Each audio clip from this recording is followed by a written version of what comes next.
بسم الله الرحمن الرحیم. اذا جاء نصر الله والفتح.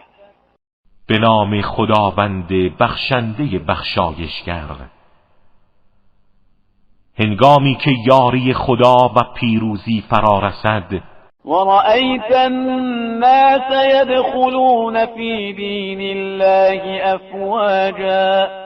و ببینی مردم گروه گروه وارد دین خدا میشوند. فسبح بحمد ربك واستغفره انه كان توابا. پروردگارت را تسبیح و حمد کن و از او آمرزش بخواه که او بسیار توبه پذیر است.